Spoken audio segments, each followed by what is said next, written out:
Hey there, and welcome to Weather Out West. I'm meteorologist Ashley Ruiz, and we have a lot to talk about today. Of course, all eyes are on Western Washington with all of the damage from that atmospheric river. And as the weather quiets down from a long week of rain, flooding, and road closures in Western Washington, we're going to take a look at your weekend forecast from Seattle down to San Diego and over to Denver as well. And we have team coverage from Snohomish and Skagit counties, where Burlington was ordered to evacuate just this morning. And we'll take you to Sumas, where the entire downtown was underwater and the city is almost entirely cut off with road closures up to the Canadian border.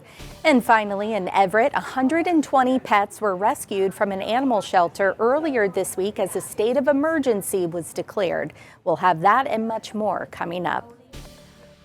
Once again, we want to welcome you to Weather Out West. If you haven't joined us before, this is an hour-long show where we showcase what's happening weather-wise across the western United States. 8 cities will bring you those forecasts from.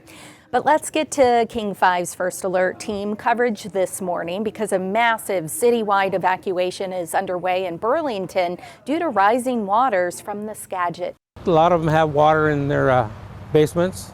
The young man I was just talking to here, he lives in the big house here, and he's got a shop in the back, and there's water in the basement.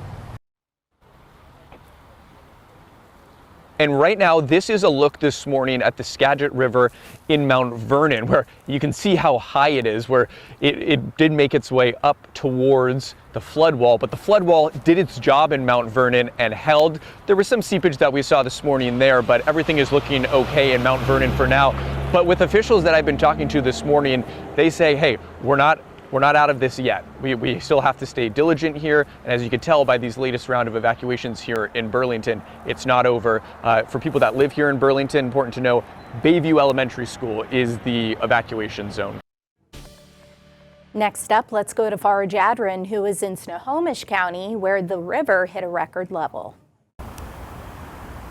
Well, I'm actually standing in the Snohomish River because it has broken past a barrier that this company has here that's let us take a look at the flooding they're impacted by. The Snohomish River, as you can see, it is flowing by very smoothly, and there's been no rain for several hours, and that just shows you how strong of an atmospheric river this was to keep the river moving along like this. And I'm only standing in it about shin deep, but of course the river much deeper. But this flood water, they said, was all through the parking lot yesterday, and they expect it to come back here again with the flow of the river. I want to show you some video now of the other impacts. I'm standing with very small debris. Take a look at these large trees, all different sizes of now logs, creating a log jam there on the EB slough. And we can see those big machines working with those claws to pick them up and clear them out. The EB slough, of course, a main channel of the Snohomish River. So that is a big issue they need to take care of. We spoke to the operations manager here at the demolition wrecking ball company that we spoke to, and described the conditions they're dealing with. We get a lot of flooding that comes through during the winter months because it'll go right here, and then we're on the tidal flow. So when the tide comes in, the tide came in at like 10 o'clock yesterday and flooded everything. Today it'll probably be the same. It'll flood out the parking lot, it'll flood out our back office area right back in there and everything. It'll flood out pretty good. Yeah, so Wrecking Ball Demolition told us, and we could see for ourselves, that their office had quite a bit of water surrounding it, and it will go up again. But as you can see, the levels are going to be different for flooding, and you may not know what's in there. I did a check, and I know what's in here, but you don't drive into areas like this. You could come across big logs like this one over here, all these different trees that have now gathered in this area. If you see a road closure sign, do not go through it. We saw some people doing that, but it could be a trail or a park or a road that's closed.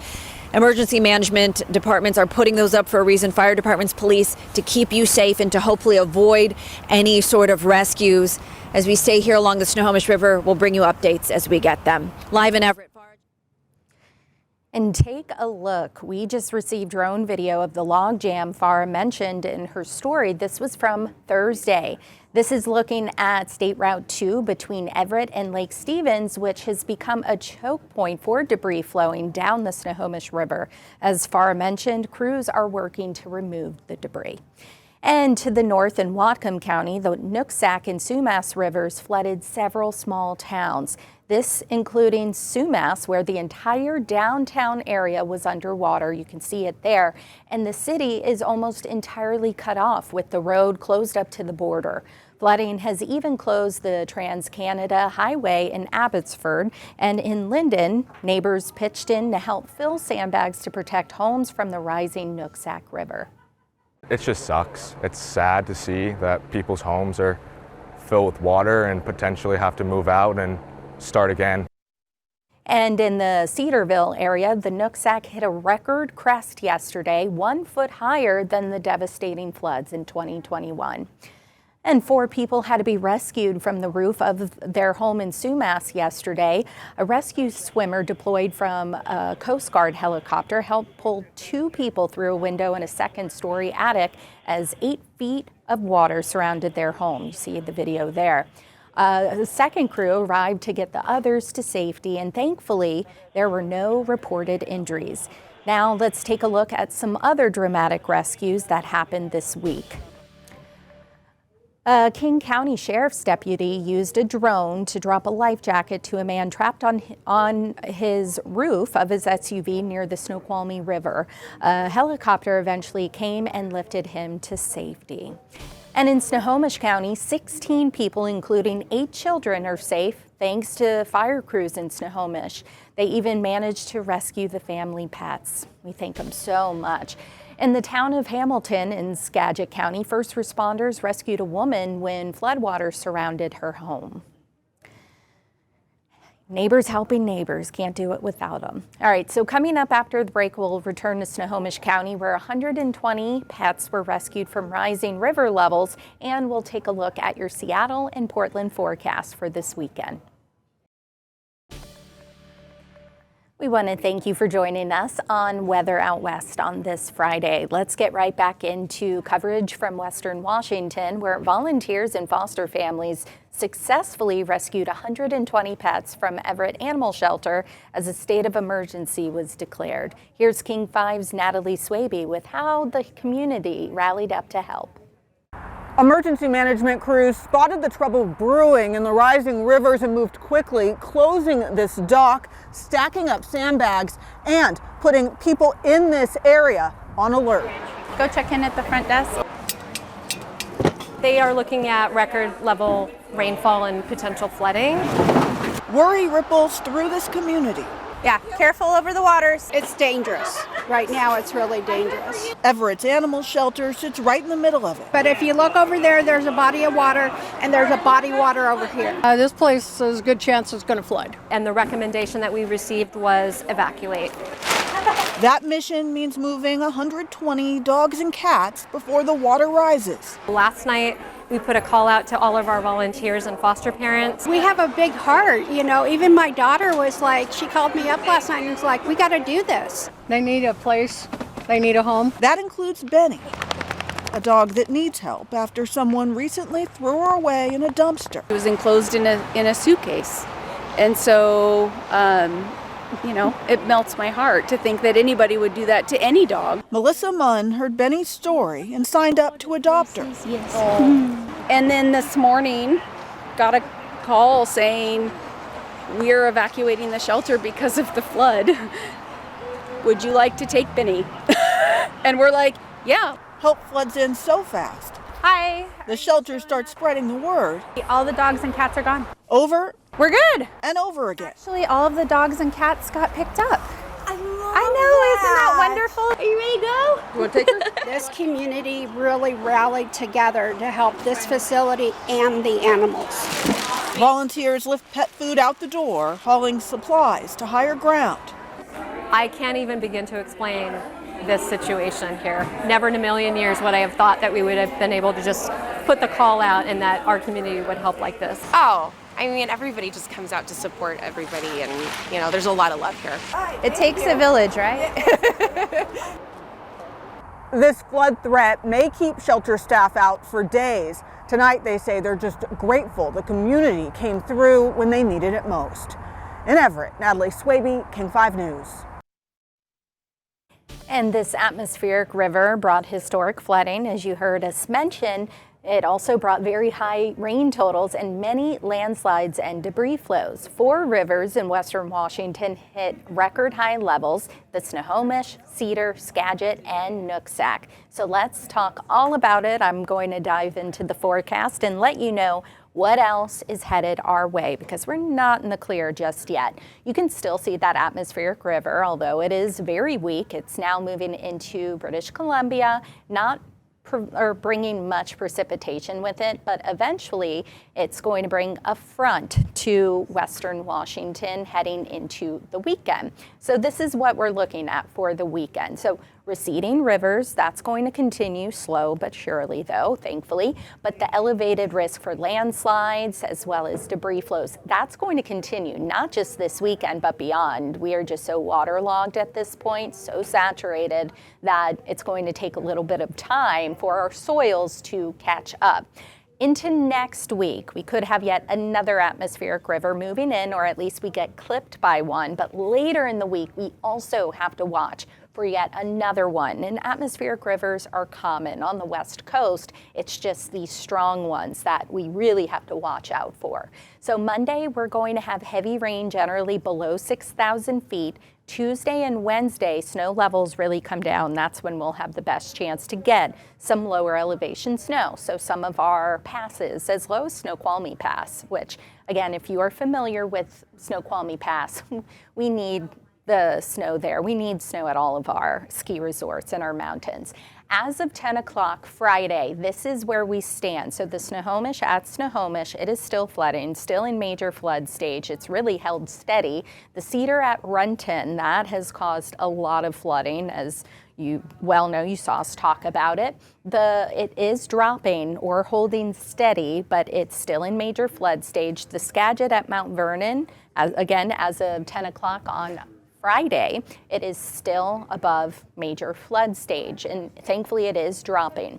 Here's a look at our flood warnings. Still, at least 11 of our rivers have flood warnings in place, which essentially means we're going to have river flooding with this, especially just because we're still dealing with a lot of the overflow. It's going to take some time for these rivers to recede, but those are in place until further notice.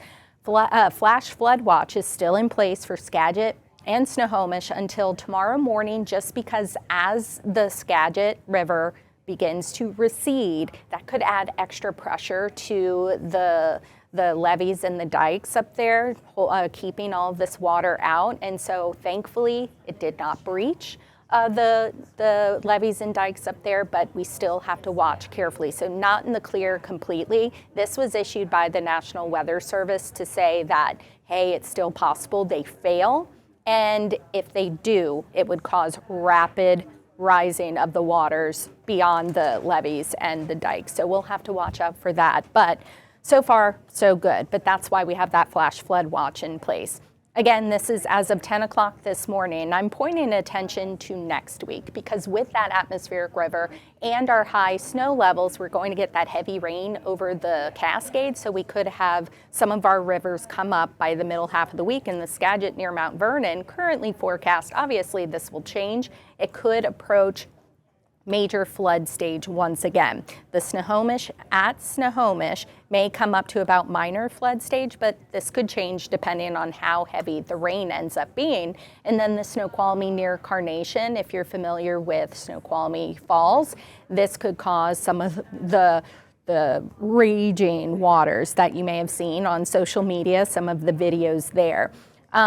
Also could approach that moderate flood stage by the middle half of next week. The Cowlitz at Randall may come up to about moderate flood stage, but you see on the 10th, the 11th, it was above major flood stage. Here's some of the 5-day rain totals. This is just one of many, and this was all compiled by the National Weather Service in Seattle, December 7th through December 11th. Look at some of these rain totals just over the span of a couple of days. Olympic National Park, they're used to seeing a lot of rain, but still, that water had to go somewhere, so pushing 17 inches of rain. Centralia, closer to the Chehalis Valley, down I-5, close to 11 inches of rain. Skykomish, almost 14 inches of rain. And here's just kind of a broad view. The Olympic Peninsula typically are wet spots, but 5 to 17 inches. The lowlands, including the Seattle metro, anywhere between about 2 and 4, but the lowlands east of Seattle and then north of Seattle, some picked up close to 10 inches of rain. The Cascades, that was the winner for at least widespread because 8 to about 15 inches of rain. And even with all of that rain, we are still well below where we should be this time of year, especially SeaTac and Olympia. Our deficit is just still very, very large. And so that just goes to show how dry we were all summer long. Now, let's talk about those storm reports. You see all these dots? Those are reports of mudslides, landslides, debris flows, especially along our Cascade passes, but even in the lowlands closer to South Seattle and then just east of 405, if you're familiar with the Seattle area. So that risk will continue into next week and beyond, as I mentioned, just because of how waterlogged we are. I wanted to also show you just the 7-day because we are still in first alert weather mode because of the flooding risk. But into the weekend, we'll start to see more rain, some sun breaks on Sunday, but we'll also get rain to showers. But it's really Monday into Tuesday, Wednesday, and even into Thursday when we're going to have to watch. And by the way, Hanukkah begins at sundown on Sunday, but Monday will be the first full day of Hanukkah. Here's a look at the satellite and radar. You see again that atmospheric river now moving to the north, but this is what I was talking about with potentially our next atmospheric river moving in. Watch by Monday. It's going to be quick moving. It's not going to sit over our area, but into Thursday, could have one aiming at Washington or Oregon, but that's a week away. We'll keep you posted on that. But this just goes to show rounds of rain. We're typically on the wet side anyway in December, our second wettest month, but still it's going to be pretty sloppy and we'll have to watch out how our snow levels are and so on and so forth.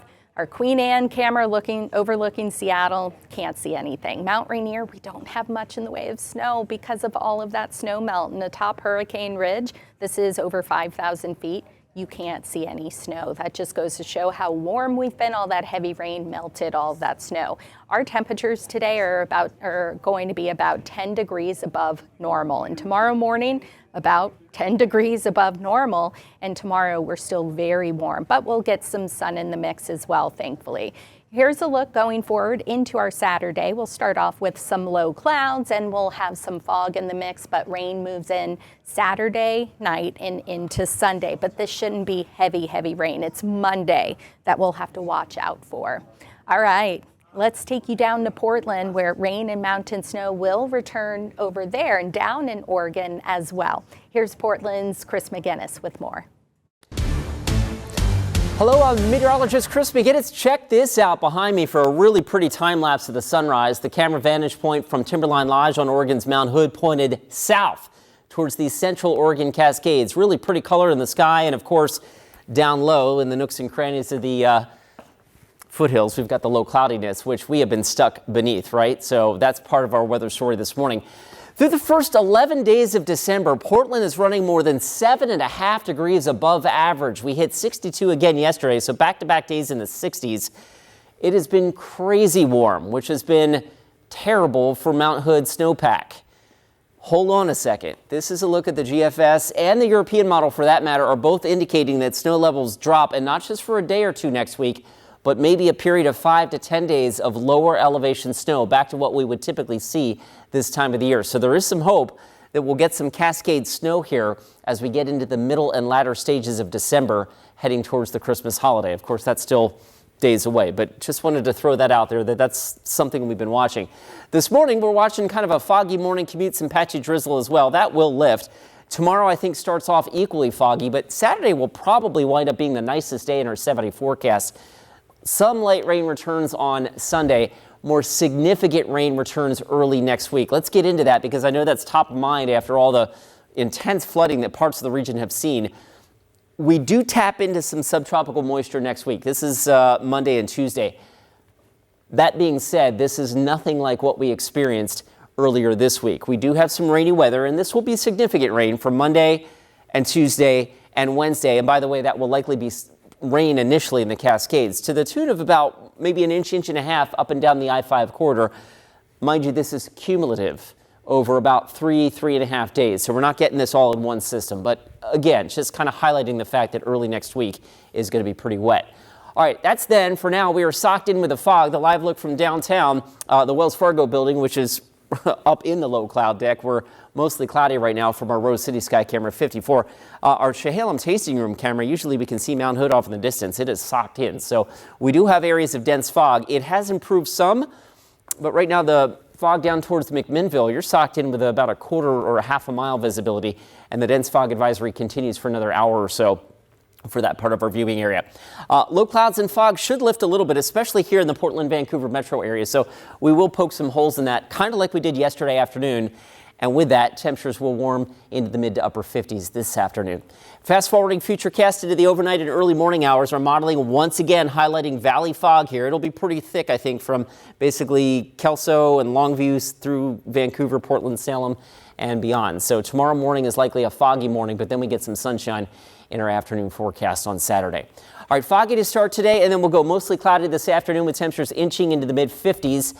Not as warm as we've been, but still well above average. Of course, the normal high this time of the year is 47, so we're still doing way over that for the next few days. Saturday is probably the nicest day of my 7-day forecast, so if you really want some dry weather, and that's not easy to come by in December in Portland, but tomorrow looks like a good day. Some showers on Sunday, and then Monday, Tuesday, Wednesday of next week are fairly rainy. Coming up next, we'll see how the weekend is looking like in Spokane and Boise. Welcome back to Weather Out West on this Friday. Now it's time to head back to Washington, where Thomas Patrick is tracking some flood concerns over portions of Idaho, as well as some rain into next week.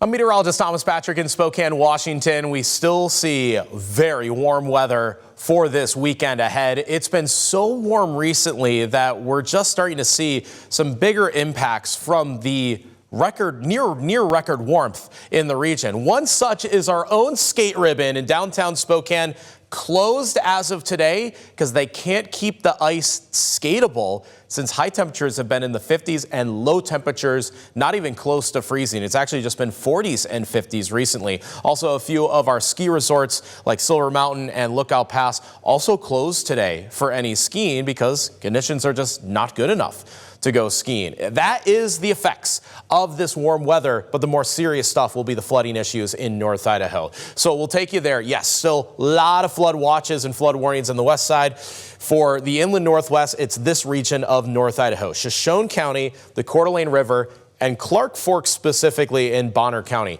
All of the rain and snow melt-off on the mountains has resulted in very serious flooding in the region here. Clark Fork getting hit particularly hard. This, what you see here, is East Spring Creek Road, which is just to the north of town, and any residents kind of nearby here might be stuck on one or either side of the road because, well, the Spring Creek itself has just took out part of the road completely. So this is very, very dangerous stuff. And this is the reason why we always take flooding very seriously, because should the water levels go above the streets, then you can't tell what those road conditions look like. And if it looks like this, you wouldn't know it until your car is already going down towards the water. So you got to take flooding seriously. And that's just one such example of some serious stuff happening in North Idaho due to the mountain snow melt, the recent rainfall, and just the general warmth. It's like a domino effect as it goes along. So we have very high rivers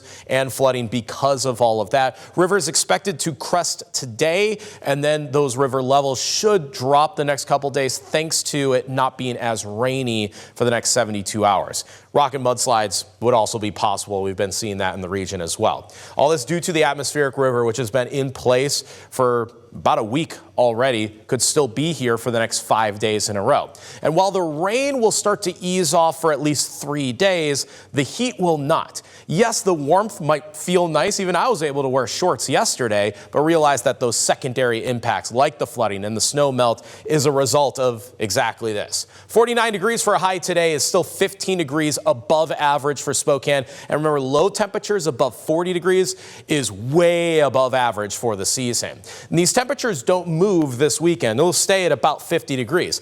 A bit of sunshine will make for a pretty excellent looking December day. Very much warm for the season. Next chance of rain would be on Sunday. I honestly think Monday, Tuesday of next week is when we're going to get our next round of heavier rain. That's as the atmospheric river repositions and regrabs some new moisture out of the Pacific Ocean. That will result in more warmth and more rain, especially for early next week, with highs in the low 50s. Now let's take you to Boise, Idaho, where warm, stagnant air is expected for the Treasure and Magic Valleys, and it's going to stick around for the weekend. Here's Hector Mendoza tracking showers that return Monday.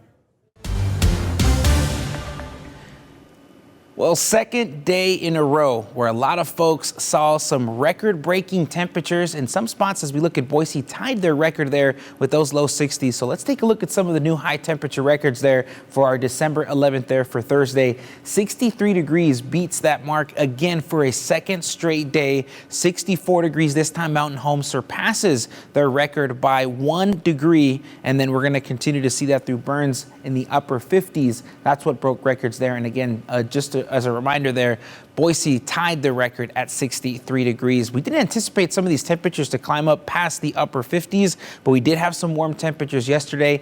Not anticipating these temperatures getting past the 60s here again for today, but we are going to stay well above average, almost 20 degrees here in the City of Trees. But as we look here at our satellite and radar picture, very quiet conditions, a lot different as you move further up north, as we are going to continue to see some of those showers as there's flood warnings and watches still in place in northern Idaho.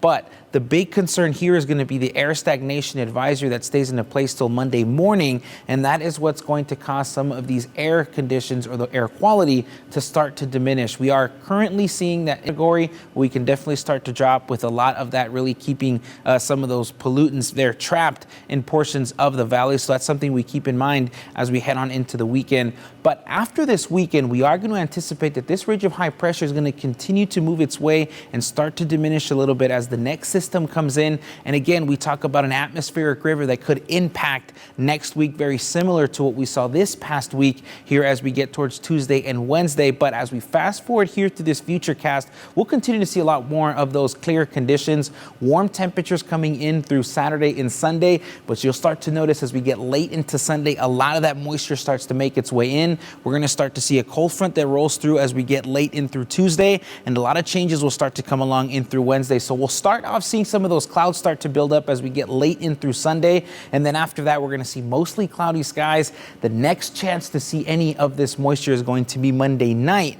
Then it'll continue active in through Tuesday. But again, you can see this huge plume of moisture, and it depends on how low we start to see that come in, as there's still a lot of uncertainty as we're looking at our Wednesday and our Thursday, as we could start to see a little bit more of those showers, could stay light, and those temperatures could continue much warmer here as we are going to continue mild, but that'll just fluctuate, especially when we talk about some of the snow levels, as we are expecting, at least for right now, seeing some of the higher elevation snow there sticking around 7,000 feet. And and then we start to see those snow levels drop to around 3,500 feet to 5,000. So that could start to bring in some snow in portions of the valleys. So we'll keep paying attention to that as we get towards the rest of our weekend, and then as we start to head into next week.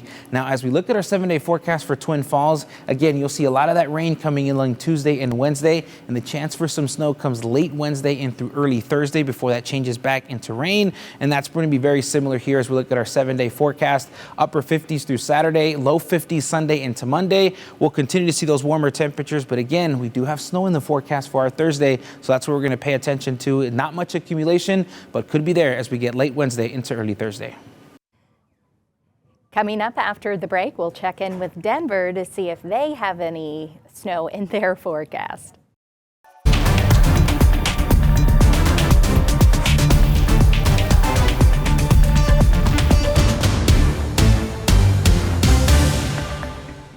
Hey there, welcome back to Weather Out West on this Friday, December 12th. Let's check in with Denver's Corey Reppenhagen and Keely Chalmers.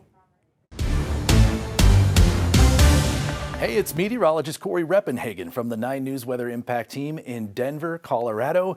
You know, the winter can be fun, it can be beautiful, but it can also be hazardous on the road. So one thing you should always keep in mind is that the bridges and the overpasses freeze first. So basically what happens is the roadway accumulates heat during the day and gradually radiates that back into the atmosphere at night.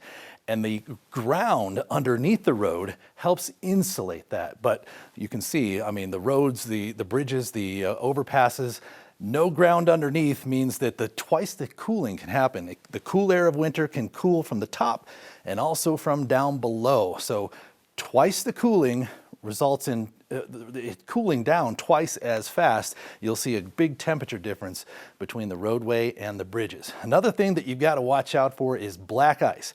Wouldn't it be nice if there was just a sign telling you there was black ice? But you've got to identify it yourself, and it's not really black. It's actually a very thin layer of ice, and it is very slippery. It's so thin, in fact, that it's almost transparent, all completely invisible, so it's very hard to spot. So let's play a game. It's called Is It Black Ice? Now, I took this picture in Denver after our first snowstorm this year. This is Spear Boulevard, one of our main drags. You can see some snow on the roads there. You can see quite a bit of blacktop as well, but look how shiny it is there. This actually turned out to be black ice. Everybody here on Spear Boulevard was slipping around quite a bit. Now take another picture about 4 or 5 blocks down the road. Look at just how glossy and shiny this road surface is. Lots of blacktop. I thought for myself here, this is definitely going to be another patch of black ice. Braced myself, but this was just wet road. So in that spot, the road hadn't had a chance to freeze over yet, or it was some of that liquid de-icer. So you really cannot tell the difference between black ice and wet roads. So the only way to win this game is to treat all those shiny surfaces suspiciously, especially if it's below freezing, and use slower speeds. In case you slip, you can recover. So I hope you all have a real fun, but also a very safe winter. We have been talking a lot lately about the wind, as we should be. They have been impressive over the last couple of days, gusting 70, 80, in some cases 90 miles per hour. Now, we refer to these winds as downsloping winds, or in this region also known as Chinook winds. So what exactly are these winds and what causes them? Well, they're caused when this setup happens, when we have a high pressure system off to the west of the Rocky Mountains. On the other side, off to the east, we have a low pressure system.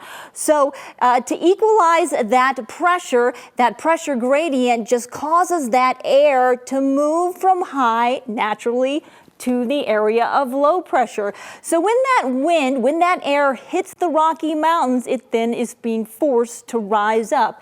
As it rises, it expands and it cools. As it cools, it becomes heavy. So on the other side of the mountains, it sinks down. As it sinks, it compresses and it warms up. So while we get those hold on to your hat events when we have this downsloping event, we also get these unusually warm days. And we have some unusually warm days ahead in Phoenix. Ginger Jeffries has all of those details.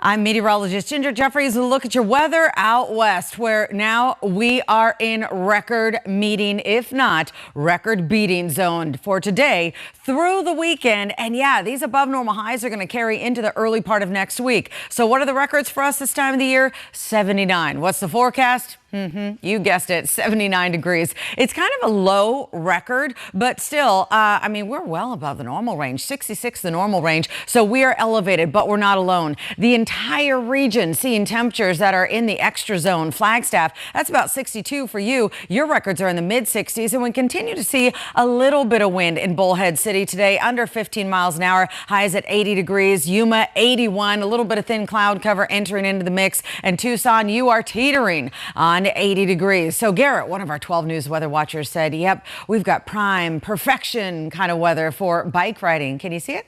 Yep, he's got his little bike right there. Yes, it is a gorgeous day. But did you know, on this day, or at least yesterday in history, we did it. We actually did the polar opposite of what we are doing today. Not record heat, but snow. It doesn't happen often in Phoenix, but it did happen yesterday in 1985. We recorded 1/10 of an inch of snow. Now, we have picked up snow here and there. Had to take a deep dive, though. The heaviest snowfall we ever received since we've been keeping records, February 2nd of 1939, just about a 1/2 inch of snow. So again, it's not often, but you know, when it happens, we talk about it. And clearly, there's no snow in the forecast, no natural snow. Now, we have good snowmaking conditions, so still the slopes are going to be open this weekend in Sunrise and Snow Bowl. But right now, as you can see, the big weather story is this atmospheric river that's bringing in flooding conditions to the northwest. A little bit of a reprieve over the weekend,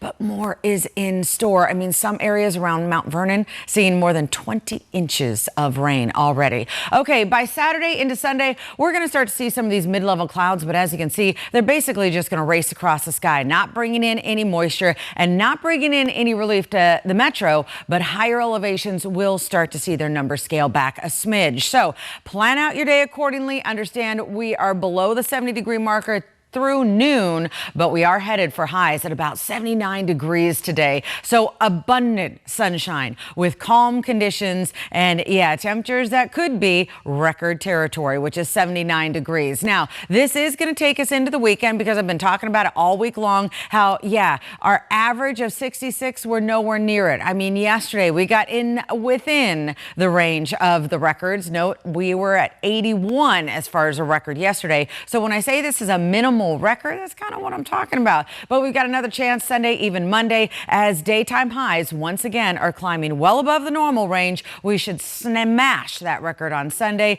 and meet it once again on Monday. So this kind of theme of the forecast, 7 days shows that, yeah, even higher elevations, even though you're close to your records in the mid 60s, you'll begin to scale down with the help of some cloud cover. But even, you know, for Flagstaff, we don't have any rain or snow, and much of the same for the Valley of the Sun, where, yep, we are earning our name as temperatures climb above the normal range into the 80s this weekend.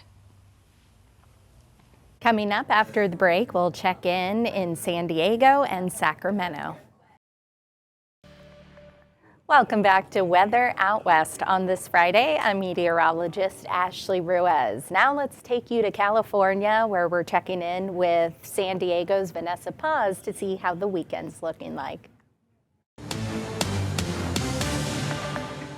Happy Friday from San Diego, California. I'm CBS 8 meteorologist Vanessa Paz. Hope you're all having a beautiful week. We are finally to the end of the work week, able to say hello to the weekend. Got to give a shout out to our guy, Jim Grant. He is a loyal viewer and also loyal photo taker. Always submits his incredible shots across San Diego to CBS 8. And this one was taken of a pelican kind of skimming the water there, seeing its own reflection. And again, this is kind of indicative of the really nice conditions that we've been seeing recede. Notice how there's not really any clouds lying near the waters. Coastal clouds, though, will filter in as we progress into the next couple of days, mainly due to the return of onshore flow, and that's going to bring back our marine layer. We do have a drop in temperatures in the coming days, but despite that slip in temperatures that we're expecting this weekend, we are still going to remain above seasonal. So temperatures will be a lot warmer than where we should be for this time of year. But as far as the worst of the heat, it has passed. We were touching close to 90 degrees for so many of our inland neighborhoods over the past couple of days, but now we're just looking at temperatures to gradually drop before another warm up early next week. All right, let's go ahead and take a look at yesterday's record heat. Yesterday, Thursday, that was our third straight day in a row that we broke several records from Escondido all the way towards our desert communities. Escondido, located inland, beat their old record of 84 with a high of 86 yesterday. Ramona tied their record of 82 set back in 2017, reaching a high of 82 yesterday afternoon. In Borrego Springs, this is actually a spot where we could break record again today. Hit a high of 85 yesterday, beating out their old record of 81 that was set back in 2017. All right, so we are unseasonably warm here in Southern California, specifically in San Diego. Typically, we should be in the mid to high 60s. From the coast all the way to the inland valleys. And we're talking about daytime highs this afternoon stretching anywhere between the low 70s to low 80s, between 5 to about nearly 20 degrees warmer than normal. But again, Borrego Springs certainly takes the cake when it comes to that biggest spread. They should typically be in the high 60s, and they'll be touching in the mid 80s later on this afternoon. So big picture, why is this all happening? We have this ridge of high pressure that has really been relentless over the past several days. It's just been kind of sitting stagnant over the southwestern portion of the West Coast. And that's not only ushering in warm conditions, but it's also keeping the storm track well to our north, which is why we have been bone dry since, again, last week, and we're actually going to stay dry for the next 7 days. So here is what the 7-day forecast looks like for the coastal areas. We'll be in the low 70s. This afternoon, we shave off a few degrees for all of our microclimates this weekend. We go from the high 70s to the mid 70s Saturday and Sunday. So not too bad, but again, we should typically be in the 60s for this time of year. And then looking ahead to early next week, we'll have a return of Santa Ana's, also known as those easterly winds. That's going to bump up temperatures a few degrees back into the 80s by Tuesday. And then we'll see a gradual drop by the time we get to the middle of next week. For the mountains and desert areas, we'll be in the high 70s up until all the way through next week, in fact, and we really don't start to feel noticeable cooling until we get to Wednesday and Thursday. 80s on tap all the way through next Thursday for the deserts. Let's take you up to Northern California, where they're expecting fog in the valley and through the weekend, and the Sierras will be near record highs. Precip could return next week, however. I'm meteorologist Monica Woods, and we're still tracking a very persistent weather pattern. It's just in the short-term forecast. We're now starting to finally see some changes in our fogginess. Our regional headlines include patchy fog for the coast, gray skies, and cool for the valley. Foothills mostly sunny, and then for the Sierra near record highs. That will be the case at least for the next couple of days. We've got some drone footage that we shot yesterday showing how gray the skies are over the valley, whereas in the upper elevations just above that fog line, about 1,000 to 1,500 feet, skies really clear out. It is absolutely beautiful, but unfortunately, again, near record highs for the Sierra, and that's kept conditions very mothy, as you will, with lots of rocks kind of showing through some of the sparse snow cover that they've had. Now, in terms of our satellite image, you can still see that blanket of fog straight up and down the valley here over towards the coast. That clears pretty quickly, but that erosion of the fog throughout the valley has been very much struggling over almost 16 days, 17 days and counting. Statewide precipitation, we're still looking pretty good here in terms of sheer numbers. I know it's been very dry. We're dry in the Sierra and through extreme Northern California, but south of that line, it's still on the wet side. That set the stage, though, for those soggy conditions in November to give us the low-lying moisture. So once that high-pressure ridge built in, we had a lot of stable air and the fog pretty much stuck in the valley. And so we'll see that through our Friday, Saturday, Sunday forecast. But by the time we get to Monday, we start to see some slight changes as our storm track starts to sink its way southward. That's going to disrupt disrupt this very stable environment and start to shift things. In fact, so much so, we're already starting to see the chance of showers coming in by next Wednesday. So that's really the change that we need. One little caveat that I do want to point out, as you can see, this is a warmer storm because there's a lot of rain in the Sierra, not so much in the way of snow. There's a potential for some colder air working in by the time we get to next Thursday. That would help to boost the Sierra snowpack. And it looks like this is going to be a long scale change that we look at all the way deeper into our 10-day forecast. All right, well, it's the end of this work week. So let's take a look at our Friday numbers. Highs in the 50s for the Sierra, 60s and low 70s still throughout much of the higher foothills. Lower foothills, we're going to be in the 40s and 50s, so still a pretty cool day, although we're starting to see the low cloudiness erode a little bit for parts of the lower foothills. We're in the 40s up and down the Central Valley. As we head into the higher elevations, we're still looking at 60s and 70s, 72 for Oakhurst for our Friday forecast. And the Central Coast, highs are going to be in the 60s and lower 70s. A little bit inland, though. Soledad up to 75 degrees. Salinas 74. San Lucas 76. Inland areas, once we get into the valley, right back into the 40s once again. Bakersfield starting to see a little bit better clearing, though, for our Friday.